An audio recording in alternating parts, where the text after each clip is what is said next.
Michée, chapitre 1. La parole de l'Éternel qui fut adressée à Michée de Moréchet au temps de Jotham, d'Akaz, d'Ézéchias, roi de Juda, prophétie sur Samarie et Jérusalem.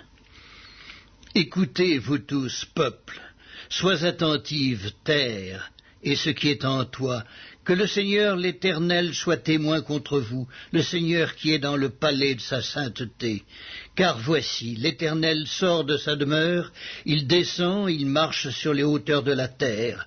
Sous lui les montagnes se fondent, les vallées s'entr'ouvrent, comme la cire devant le feu, comme l'eau qui coule sur une pente. Tout cela à cause du crime de Jacob, à cause des péchés de la maison d'Israël. Quel est le crime de Jacob? N'est-ce pas Samarie? Quels sont les hauts lieux de Juda? N'est-ce pas Jérusalem? Je ferai de Samarie un monceau de pierres dans les champs, un lieu pour planter de la vigne. Je précipiterai ces pierres dans la vallée, je mettrai à nu ses fondements. Toutes ces images taillées seront brisées, tous ces salaires impurs seront brûlés au feu, et je ravagerai toutes ces idoles. Recueillies avec le salaire de la prostitution, elles deviendront un salaire de prostitution.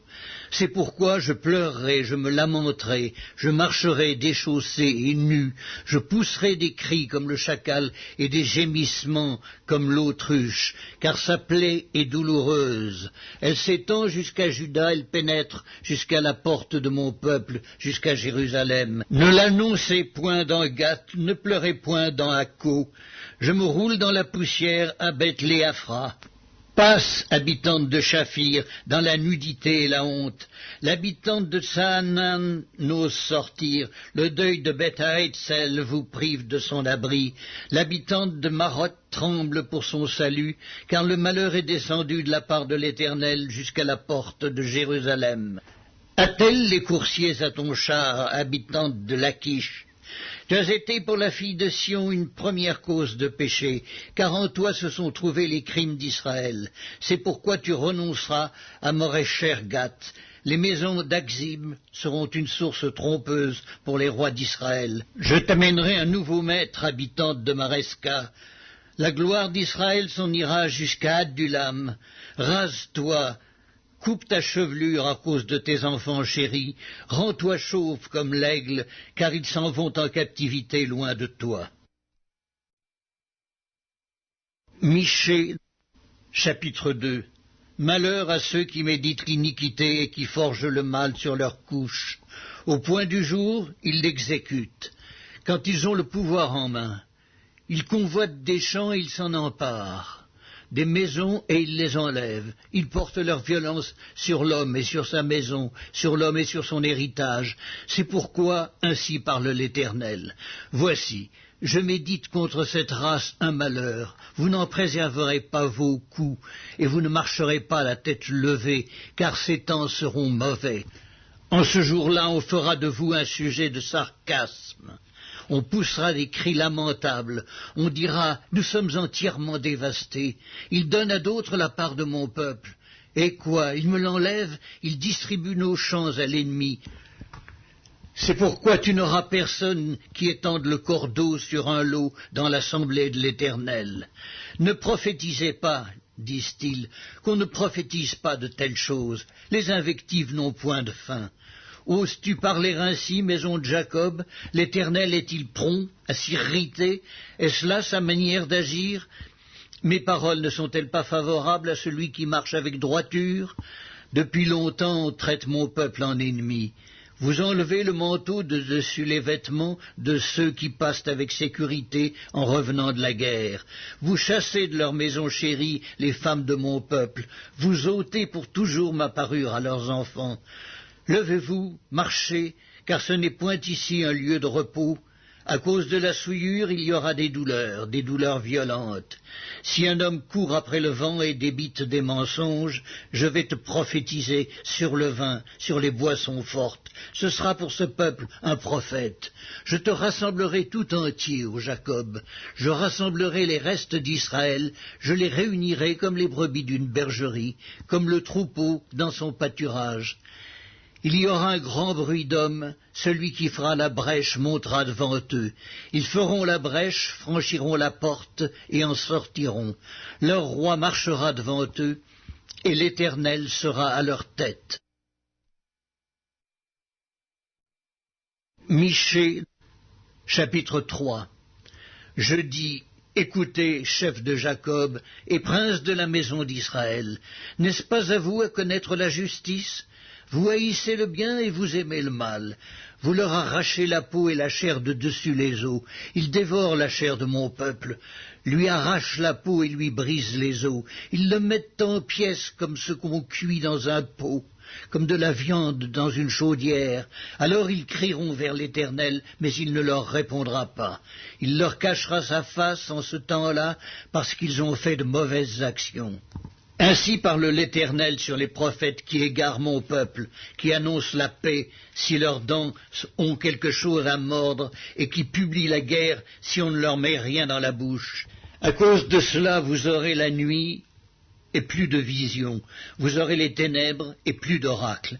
Le soleil se couchera sur ces prophètes, le jour s'obscurcira sur eux. Les voyants seront confus, les devins rougiront, tous se couvriront la barbe, car Dieu ne répondra pas. Mais moi, je suis rempli de force de l'Esprit de l'Éternel, je suis rempli de justice et de vigueur, pour faire connaître à Jacob son crime, et à Israël son péché. Écoutez donc ceci, chefs de la maison de Jacob et princes de la maison d'Israël, vous qui avez en horreur la justice et qui pervertissez tout ce qui est droit, vous qui bâtissez Sion avec le sang et Jérusalem avec l'iniquité. Ces chefs jugent pour des présents, ces sacrificateurs enseignent pour un salaire, et ces prophètes prédisent pour de l'argent. Et ils osent s'appuyer sur l'Éternel, et ils disent, l'Éternel n'est-il pas au milieu de nous? Le malheur ne nous atteindra pas. C'est pourquoi, à cause de vous, Sion sera labouré comme un champ, Jérusalem deviendra un monceau de pierre, et la montagne du temple une sommité couverte de bois. Michée, chapitre 4. Il arrivera dans la suite des temps que la montagne de la maison de l'Éternel sera fondée sur le sommet des montagnes, qu'elle s'élèvera par-dessus les collines, et que les peuples y afflueront. Des nations s'y rendront en foule, et diront, « Venez, et montez à la montagne de l'Éternel, à la maison du Dieu de Jacob, afin qu'il nous enseigne ses voies et que nous marchions dans ses sentiers, car de Sion sortira la loi et de Jérusalem la parole de l'Éternel. Il sera le juge d'un grand nombre de peuples, l'arbitre de nations puissantes, lointaines. De leurs glaives ils forgeront des hoyaux et de leurs lances des serpes. Une nation ne tirera plus l'épée contre une autre, et l'on n'apprendra plus la guerre. Ils habiteront chacun sous sa vigne et sous son figuier, et il n'y aura personne pour les troubler, car la bouche de l'Éternel des armées a parlé. Tandis que tous les peuples marchent, chacun au nom de son Dieu, nous marcherons, nous, au nom de l'Éternel notre Dieu, à toujours et à perpétuité. En ce jour-là, dit l'Éternel, je recueillerai les boiteux, je rassemblerai ceux qui étaient chassés, ceux que j'avais maîtrisés. Des boiteux, je ferai un reste de ceux qui étaient chassés, une nation puissante, et l'Éternel régnera sur eux à la montagne de Sion, dès lors et pour toujours. Et toi, tour du troupeau, colline de la fille de Sion, à toi viendra, à toi arrivera l'ancienne domination, le royaume de la fille de Jérusalem. Pourquoi maintenant pousses-tu des cris? N'as-tu point de roi, plus de conseillers, pour que la douleur te saisisse comme une femme qui accouche? Fille de Sion, souffre et gémis comme une femme qui accouche, car maintenant tu sortiras de la ville et tu habiteras dans les champs et tu iras jusqu'à Babylone. Là tu seras délivré, c'est là que l'Éternel te rachètera de la main de tes ennemis. Maintenant plusieurs nations se sont rassemblées contre toi. Qu'elles soient profanées, disent-elles, et que nos yeux se rassasient dans Sion. Mais elles ne connaissent pas les pensées de l'Éternel, elles ne comprennent pas ses desseins, elles ignorent qu'il les a rassemblées comme des gerbes dans l'air. Fille de Sion, lève-toi et foule, je te ferai une corne de fer et des ongles d'airain, et tu broieras des peuples nombreux. Tu consacreras leurs biens à l'Éternel, leurs richesses au Seigneur de toute la terre. Maintenant, fille de troupe, rassemble tes troupes. On nous assiège, avec la verge on frappe sur la joue le juge d'Israël. Michée, chapitre 5. Et toi, Bethléem Ephrata, petite entre les milliers de Juda, de toi sortira pour moi celui qui dominera sur Israël, et dont l'origine remonte aux temps anciens, au jour de l'éternité. C'est pourquoi il les livrera jusqu'au temps où enfantera celle qui doit enfanter, et le reste de ses frères reviendra auprès des enfants d'Israël. Il se présentera et il gouvernera avec la force de l'Éternel, avec la majesté du nom de l'Éternel son Dieu. Et ils auront une demeure assurée, car il sera glorifié jusqu'aux extrémités de la terre. C'est lui qui ramènera la paix. Lorsque l'Assyrien viendra dans notre pays, qu'il pénétrera dans nos palais, nous ferons lever contre lui 7 pasteurs et 8 princes du peuple. Ils feront avec l'épée leur pâture du pays d'Assyrie et du pays de Nimrod au-dedans de ses portes. Il nous délivrera ainsi de l'Assyrien lorsqu'il viendra dans notre pays et qu'il pénétrera sur notre territoire. Le reste de Jacob sera au milieu des peuples nombreux, comme une rosée qui vient de l'Éternel, comme des gouttes d'eau sur l'herbe. Elles ne comptent pas sur l'homme, elles ne dépendent pas des enfants des hommes. Le reste de Jacob sera parmi les nations, au milieu des peuples nombreux, comme un lion parmi les bêtes de la forêt, comme un lionceau parmi les troupeaux de brebis. Lorsqu'il passe, il foule et déchire et personne ne délivre. Que ta main se lève sur tes adversaires et que tous tes ennemis soient exterminés. En ce jour-là, dit l'Éternel, j'exterminerai du milieu de toi tes chevaux et je détruirai tes chars. J'exterminerai les villes de ton pays et je renverserai toutes tes forteresses.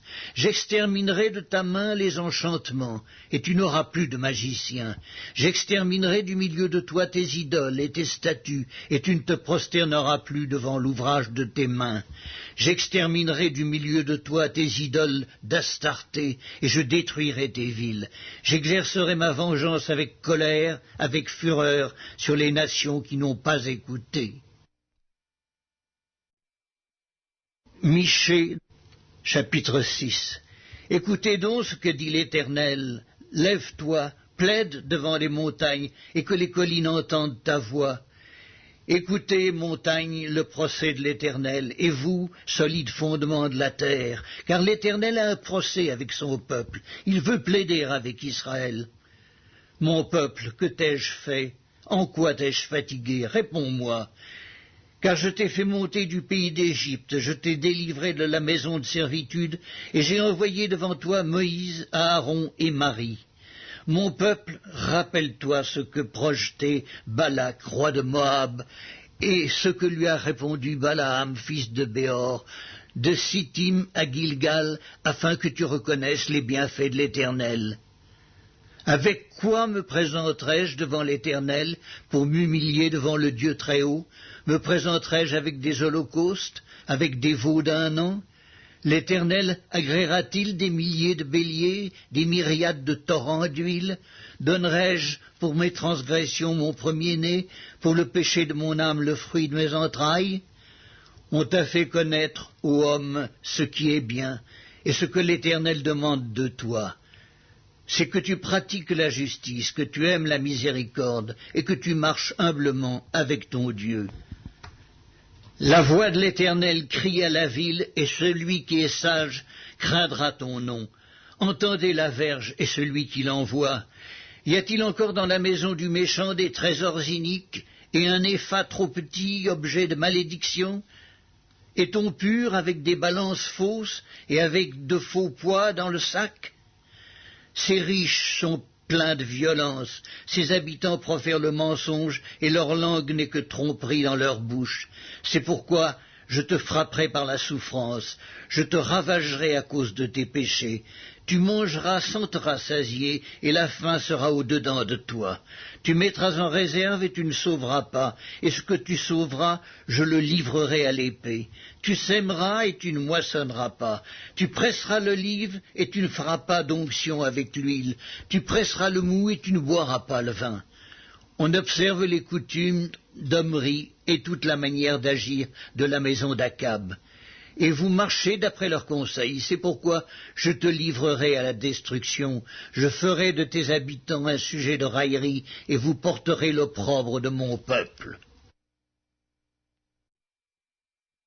Michée, chapitre 7. Malheur à moi, car je suis comme à la récolte des fruits, comme au grappillage après la vendange. Il n'y a point de grappes à manger, point de ces primeurs que mon âme désire. L'homme de bien a disparu du pays, et il n'y a plus de juste parmi les hommes. Ils sont tous en embuscade pour verser le sang, chacun tend un piège à son frère. Leurs mains sont habiles à faire le mal. Le prince a des exigences, le juge réclame un salaire, le grand manifeste son avidité, et ils font ainsi cause commune. Le meilleur d'entre eux est comme une ronce, le plus droit pire qu'un buisson d'épines. Le jour annoncé par tes prophètes, ton châtiment approche. C'est alors qu'ils seront dans la confusion. Ne crois pas à un ami, ne te fie pas à un intime. Devant celle qui repose sur ton sein, garde les portes de ta bouche, car le fils outrage le père, la fille se soulève contre sa mère, la belle-fille contre sa belle-mère, chacun a pour ennemi les gens de sa maison. Pour moi, je regarderai vers l'Éternel. Je mettrai mon espérance dans le Dieu de mon salut, mon Dieu m'exaucera. Ne te réjouis pas à mon sujet, mon ennemi, car si je suis tombé, je me relèverai. Si je suis assise dans les ténèbres, l'Éternel sera ma lumière. Je supporterai la colère de l'Éternel, puisque j'ai péché contre lui, jusqu'à ce qu'il défende ma cause et me fasse droit. Il me conduira à la lumière et je contemplerai sa justice. Mon ennemi le verra et sera couverte de honte. Elle qui me disait « Où est l'Éternel ton Dieu ?» Mes yeux se réjouiront à sa vue, alors elle sera foulée aux pieds comme la boue des rues. Le jour où l'on rebâtira tes murs, ce jour-là tes limites seront reculées. En ce jour on viendra vers toi de l'Assyrie et des villes d'Égypte, de l'Égypte jusqu'au fleuve, d'une mer à l'autre et d'une montagne à l'autre. Le pays sera dévasté à cause de ses habitants, à cause du fruit de leurs œuvres. Paie ton peuple avec ta houlette, le troupeau de ton héritage, qui habite solitaire dans la forêt au milieu du Carmel, qu'il pèse sur le Basan et en Galaad, comme au jour d'autrefois, comme au jour où tu sortis du pays d'Égypte. Je te ferai voir des prodiges. Les nations le verront et seront confuses. Avec toute leur puissance, elles mettront la main sur la bouche, leurs oreilles seront assourdies. Elles lécheront la poussière comme le serpent, comme les reptiles de la terre. Elles seront saisies de frayeur hors de leur forteresse. Elles trembleront devant l'Éternel notre Dieu. Elles te craindront.